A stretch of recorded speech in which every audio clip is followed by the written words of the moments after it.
as we mentioned, 2019.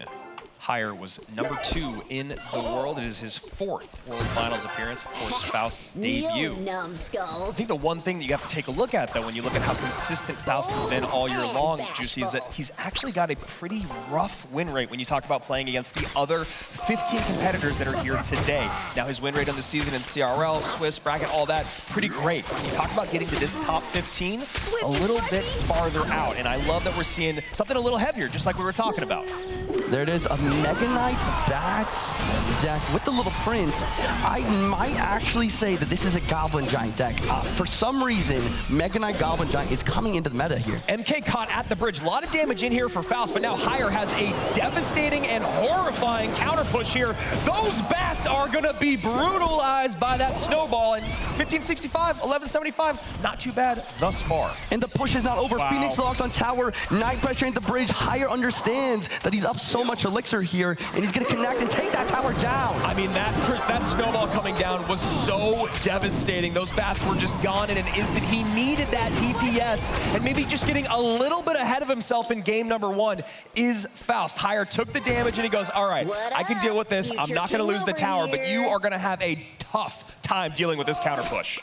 And it's so fascinating because I almost don't want to say that Faust made a huge mistake by being aggressive with those Mega Knights, because a lot of the time Mega Knight can be played aggressive versus cycle decks, but in Higher situation he had his own Mega Knight to then counter and respond, and that's why Faust got in that very precarious situation. It's looking like 5K ladder all over again. Mega Knights have flying, but of course men wielding them just a little bit more talented. MK's meet at the bridge, Goblins behind to clean it up.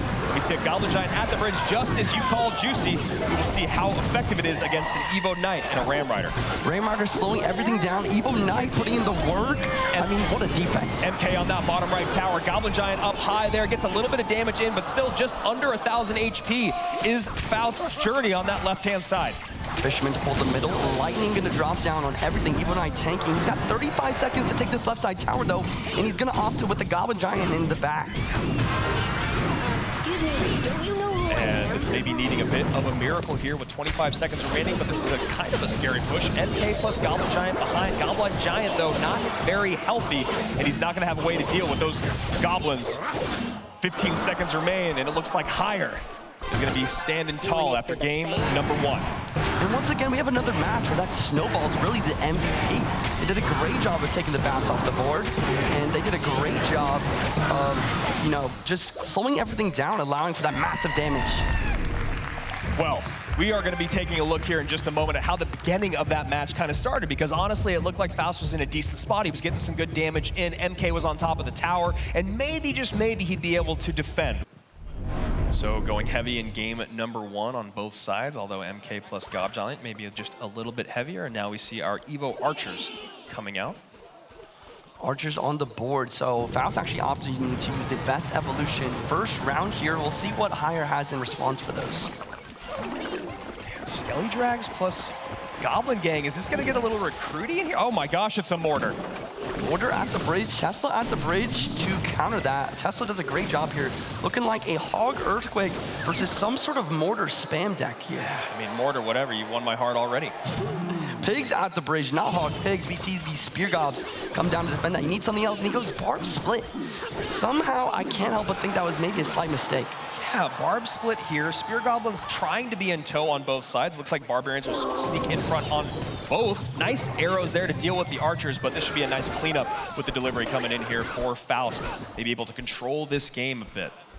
And we see his spells really playing a huge factor here. That delivery is going to get a lot of value versus Barbs, Skeleton Drags, even the Goblin Gang. And those arrows, though, going to make the Archers get a lot less value in general.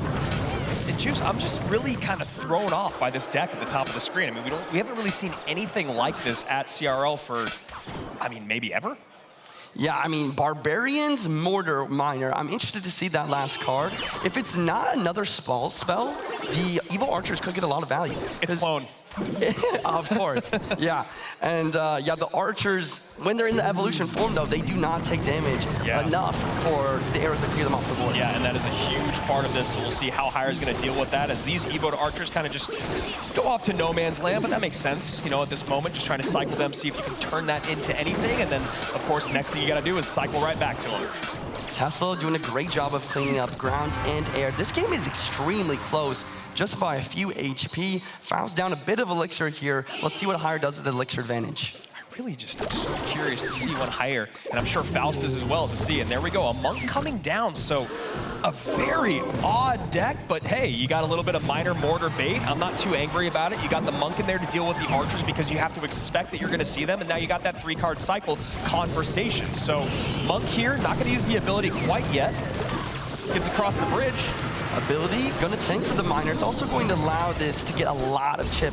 It's so crazy how much damage a monk plus miner push can do when popping the ability at the right time. You know, so many people were talking about Higher and Not Afraid and what they were going to play here, and maybe they didn't know what was popular in the meta, but there's another side to that conversation. If you don't have a lot of game tape on your opponent, you have no idea. I mean, no one in the world would have expected this deck to come out in game number 2 from Higher. I mean, especially not Faust. You wonder if his analyst even would get close to something like this, and I just can't imagine that. Skelly Drag locking on tower, bring this left side tower below 1,000 HP. We have a massive counter push on the right as well. Higher doing a fantastic job of applying a dual lane pressure, but also focusing his arrows on one side of the map for optimal damage on the side that he really wants to go for. So Faust kind of fighting for his life here, down a game in set number 2. And also down a lot of HP here as no other set of piggies come across the board. One hog sneaks away, and Spear Goblins plus that Skeleton Dragon to clean it up. 1488 to just below 900. Miner coming in. Skeletons do pick up. Tesla's doing its best to deal with everything, but that Skelly Dragon is once again a threat. And you have to go high Tesla there, and that is really tough in terms of an elixir expenditure here from Faust. Delivery in as well. Down just a couple once again. We'll see, as you said before, Juice, how Higher wants to take advantage of that. He's been doing a great job of it so far. Okay, Mortar off lane. He's gonna immediately take the opportunity to go for the piggies without a Mortar being able to pull. These pigs will do a lot of damage. Yeah. Maybe some sort of comeback can happen here. Look at that, piggies in. That is a huge comeback, Juicy. Down to through 32. You are in an EQ cycle spot, and Faust might have just evened things up. Evil Archers die. Is the Mortar locked on tower though? No, it is not. It's on the Tesla. Miner getting a lot of chip. Delivery gonna drop down. This game is so close. Great job by Faust there to know he needs to play defense. Now a high mortar here that needs to be addressed. Skeletons come out to distract. It's on the recruit. Log comes in. He just needs another spell. Miner on the tower. The Ice Ripples Archers do pick it up. There we go. And the Earthquake takes it. GG's Higher with a 2-0 sweep.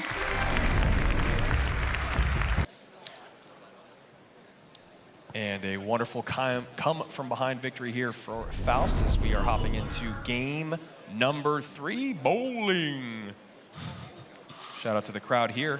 What do you think about the bowler? I mean, he's coming to the meta because of the Little Prince, but I can't stand it. I've hated Bowler for 6-7 years now, but I'll be honest, I definitely am going to rock him because he's everywhere. And look at that. Yeah. Maybe we should go get into fortune telling, Juice. I mean, you called it. Bowler, really gonna get some decent value just in general. It's like we talked about, it's a magic archer that doesn't die to a rocket. Maybe it can line up here and hit this firecracker. Yeah, and fascinating too. You know, you think Faust, we talked about him being beat down. He goes really heavy in game number 1, doesn't work out for him. Then in game number 2, he speeds things up. And a really interesting NATO. Juice, talk to me, man. I mean, I don't know. It's just a late NATO. Maybe those nerves are getting to Faust at this point. If he played a little bit sooner, maybe he could have dealt with that firecracker, but maybe he just underestimated that Mighty Miner as well. So a huge blow here to start. And now Recruit's coming down in the back. So Recruit baits at the top of your screen. And I don't know if we're going to have a big spell here at the bottom. If it is a spell, it's probably going to be a freeze. It kind of looks like a Graveyard Freeze deck. We talk about it all the time, how well the freeze synergizes with that Inferno Dragon. As long as the Inferno Dragon is locked on the tower with 1 HP, a freeze can be a complete game changer. And Mighty Miner coming out. We've also started to see just a little bit more Mighty Miner these days, with this bowler not doing any favors for Faust, giving a lot of damage away. And now, of course, Mighty Miner, we just talked about him, he's up front there, not getting pushed back by that boulder. And this firecracker is so frustrating to deal with when you don't have that spell, Juicy. You know, we talked about Boulder, but I want to talk about that Firecracker like you're saying, because the Firecracker gets so much value versus all Boulder decks. Not only does it outrange the Boulder, but every single time the Boulder is going to lock on to get that shot, it knocks itself back further and further, always making sure it's out of range. And what an interesting deck. We got Wall Breakers, we got Goblin Barrel, we got Rascals, and of course, or Royal Recruits, excuse me, and of course that Mighty Miner. Let's see how Faust can be able to keep up with this bait deck and when he's finally going to be able to find himself on offense. Dark Goblin plus Fireball dealing with double dragons left inside. Really well played from Higher. It seems like Faust is having a very hard time dealing with these high range units. And Bowler here gonna get some damage in on those Wall Breakers. Knight putting in the work. Bowler putting in work as well. Bar Barrel perfectly placed to deal with the Goblin Barrel. So feeling like Balloon probably coming out here with E-Dragon in play. You never really want to have that when you're playing Graveyard. Obviously that King Tower activation becomes something that you really cannot deal with.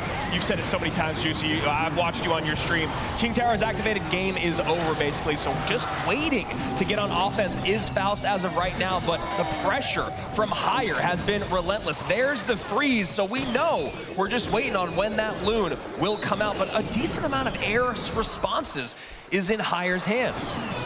Mighty Miner down, 3-card cycle activated, E-Drag in the back. You know, we talked about how the Firecracker and the Dark Goblin is getting high value here, but we are not talking about how it's extremely hard for Faust to, or for Higher to break through as well versus that E-Drag in the Bowler.